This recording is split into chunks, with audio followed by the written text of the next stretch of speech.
Michael Strelick from the Ligonier Township Supervisors regarding the pedestrian bridge that is being proposed over on the other side of the parking lot. Oh, we've got, Stephanie's here too. That's fine. Any other questions? So we just wanted to thank you so much for having us on the agenda tonight. We appreciate it. And we wanted to talk about this opportunity for a pedestrian bridge along Cary School Road. Mainly, one of the main goals here is to create a safer connection between the high school's property and into the borough, where we have so many resources at the Weller Field, Friendship Park, our libraries, other options for the kids and things as well. So just an overview of the project, just so people understand the scope of this. This is essentially a bridge over Mill Creek along the Cary School Road. There would be sidewalks running along Cary School and West Vincent Street.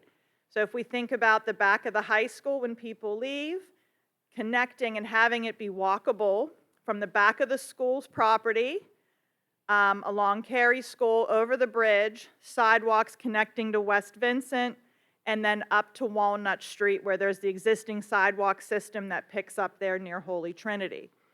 I think one of the things here I want to highlight is this has been an intermunicipal collaboration. We've worked with some of the folks on the school board and the administration. We've been working with folks in the borough as well. We've spoken to some residents as well as borough council. And I appreciate the school's support for this project as well as the borough. And we were awarded $586,000 in a grant from the DCED toward this project. Full disclosure, that's a little bit less than half of the initial budget, but I'm very excited. We received this grant. That's pretty significant. The term of the grant, this work needs to be completed and submitted by June of 2028. So we have a little bit of time. And so sort of for us, you know, a lot of the next steps here are going to be to continue to identify additional funds. And that could be through other grants, potentially working with some of our local foundations, making some contributions ourselves in different ways. But I think it's a great opportunity. We're about halfway there. And so we wanted to kind of bring this and get this out in the open a little bit and start making some progress. So next. So just a couple things about why does this matter. I'll just be honest, the number one catalyst was around safety. If you go out of the back of the school, there's no sidewalks. Kids are walking on the street. There are some signs for a school zone. The school zone ends right before you hit the bridge. And once you're on the bridge, there's nowhere to go. There's room for 2 vehicles. There's really not a whole lot of space there. That's also can be very dark during some of the times that students are walking to school in the mornings. And quite frankly, we do use the school for other events as well, too. So just so much traffic there, whether it's the Saturday country markets, Fort Ligonier Day, other events at the school. A great way to really connect the resources, like I said, from this high school into the borough. And of course, we're all talking about as much health, fitness, outdoor activity. It's a really great way also to encourage some of the students and residents just to make this community more walkable. And we also have some of the trail already. We have the trail down behind Weller Field. Some of that trail system does connect through the borough. This would also be a nice expansion to connect into that system already.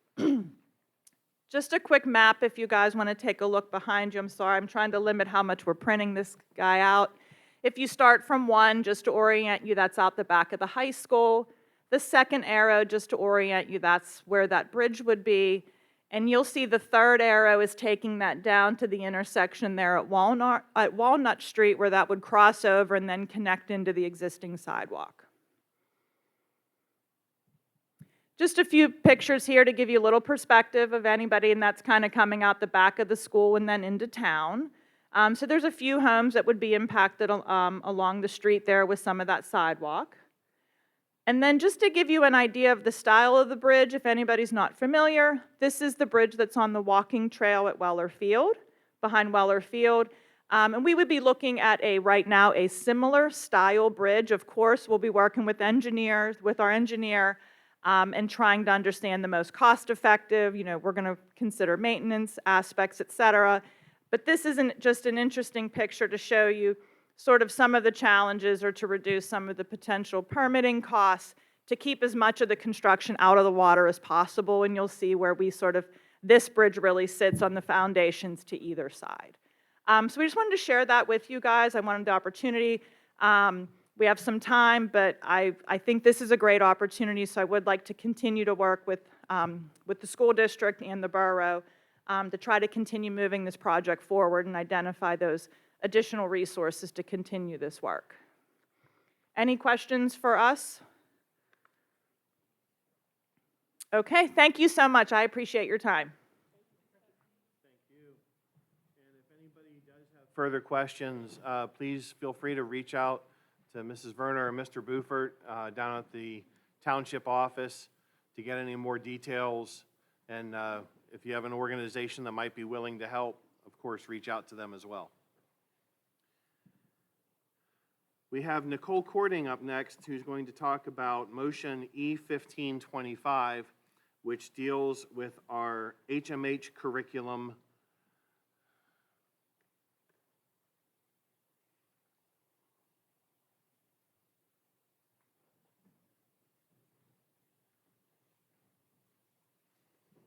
Can everybody hear me if I stand next to the computer and talk?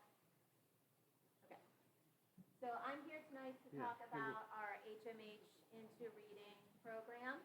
I'm going to talk about the new version 3, which is what we would like to adopt, and just some of the upgrades and things that they've added to our new version, and how it relates to letters, which is the professional development training that our teachers have been going through this year, and the science of reading, and also some of the data that we have showing its effectiveness. I just wanted to go over some terms real quick before I got started. The first one is the science of reading. This is the brain research that is out there telling us how students actually do learn how to read, and also the key components necessary to have a proficient reader. The next one is structured literacy. This is the framework that teachers would actually use that's explicit and systematic to teach these key components to our students. And last is letters, which stands for Language Essentials for teachers of reading and spelling. And this is the professional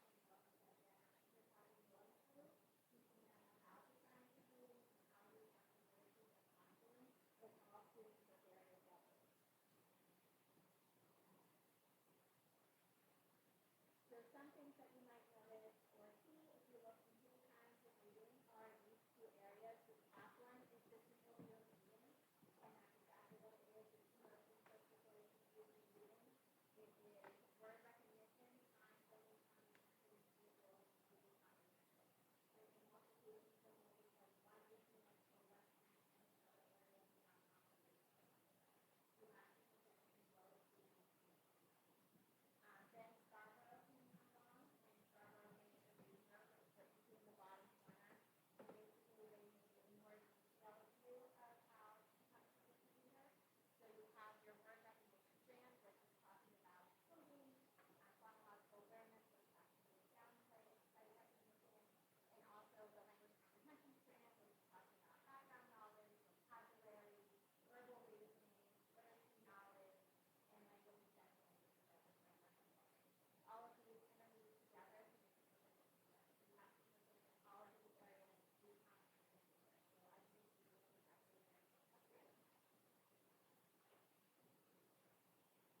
Does anyone have any questions for Ms. Courting?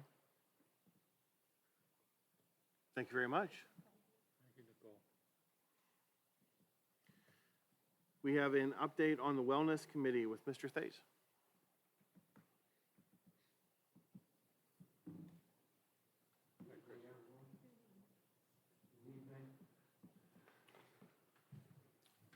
On March 26th, we had over 20 participants for the Wellness Committee. There were coaches, PE teachers, administrators, parents, board members, teachers, nurses, and a couple students who participated. We reviewed the triennial policy assessment tool ahead of time.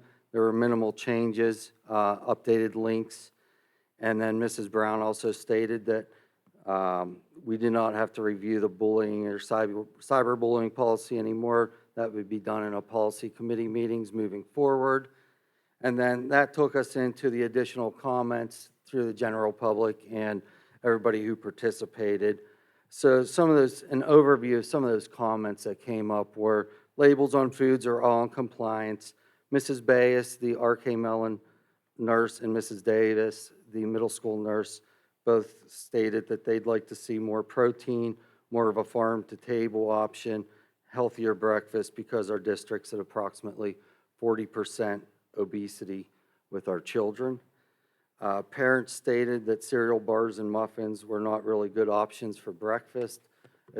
Also, they'd like to see less dyes and sugars and more options with dye-free options with less sugar. Along with those suggestions would be using breakfast with 2 proteins or a protein and a grain versus a sugary Pop-Tart or donut. And then Mrs. Davis asked if we could look into using local farmers, and Mr. Kosius agreed that we could start looking into that option. And Mrs. Sweeney is our METS manager. She said, you know, each building and each level has their own challenges, but all the principals and her all agree that we're willing to work through challenges, to find workarounds, to find what we can give the kids that would be the best options. So, you know, the FDA is starting to look at using artificial sweeteners versus refined sugars. That came up and the opinion of our nurses was less sugar and most natural foods would give our kids the best options.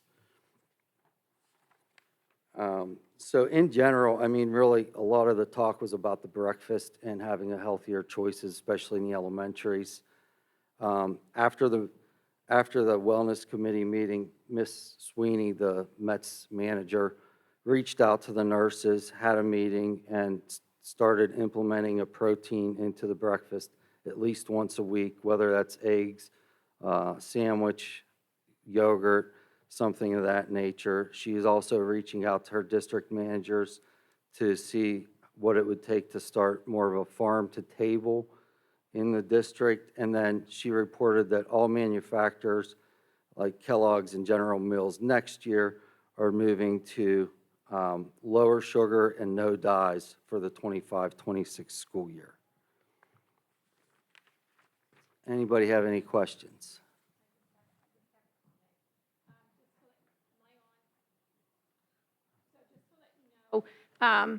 When I come out of that meeting, this is the second year I've been on the Wellness Committee meeting. Last year, there was a little bit of concern about our meal program. This year was a lot. And when our nurses really stepped up and said that we're running at over 40% obesity in our elementary schools, that really hit home with me. So I talked to Justin, I talked to Donnie, and so I am going to be forming this summer an ad hoc wellness committee, or excuse me, a meal committee, where it's probably going to last a little over a year, but we are going to dive in to our food program. We're going to find out, I'm going to be working with Eric, we're going to find out what state requirements are, what federal requirements are, if there's a chance that we can get out of METS, what that's going to cost us. It's a huge concern. Because especially in the elementary school, and they do have different dynamics. They don't have the best situations to set up for breakfast, but they can do sack lunches, and I think we can do a lot better job than what we're providing for our kids. So if anybody would be interested in serving on that committee, please email me at my school email. I will probably start organizing. I'm going to think about July for that. So if you're interested, please let me know. And our nurses, I'd really like to have our nurses in this committee, any of them from any school. So just let me know. Thank you. Thank you.